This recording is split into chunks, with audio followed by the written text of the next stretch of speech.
He's preaching. Well, we'll have to listen to this video that I sent you. This is certifiably true. I listened to enough interviews with this guy to peg him as not being just radical, but he really wants to destroy our country and reform us something different, creating a monarchy where we have a monarch king basically ruling our country. This is absolutely insane.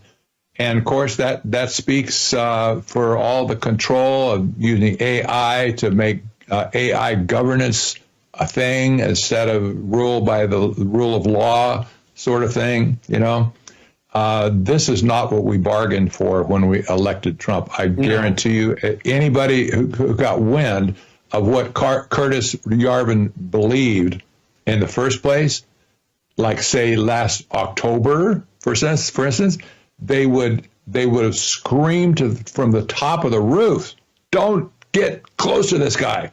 Wants to turn the U.S. into a tech monarchy, and J.D. Vance has praised his ideas. If Americans want to change their government, they're going to have to get over their dictatorphobia. His name is Curtis Yarvin, and he's a software engineer and blogger who argues American democracy is so broken it needs to be replaced with monarchy styled after a Silicon Valley tech startup. J.D. Vance has talked about Yarvin and his ideas multiple times, suggesting his theories have shaped his thinking. In his book, Patchwork, A Political System for the 21st Century, Yarvin wrote, "As the crappy governments we inherited from history are smashed, they should be replaced by a global spiderweb of tens, even hundreds of thousands of sovereign, independent mini-countries, each governed by its own joint stock corporation without regard to the residents' opinions." He also believes these corporate countries should have a surveillance system that might as well be out of a dystopian sci-fi. This guy's even proposed converting non-productive people into biodiesel. He later said it was a joke and that he'd find a more humane alternative to genocide, like imprisoning them in virtual realities. But Yarvin sees Trump as a way to get closer to the monarchy he envisions. He told Politico that the Trump admin challenging Congress's constitutionally granted power to control funding is the first step. That's because he feels that Congress, the branch with hundreds of representatives, has too much power that should instead be concentrated in one person. Exactly what our founders were trying to avoid. And that's what conservatives believe too. Project 2025 is filled with language about expanding presidential power. Yarvin, Project 2025, and Trump advocate for the mass firings of civil servants to replace them with loyalists willing to carry out the president's agenda only. A progressive solution to fix Congress would be to end the corporate influence that ensures they represent corporations over the people that voted for them. But MAGA's solution is to create a terrifying corporate authoritarianism so they don't represent the people at all. This guy wants to... All right.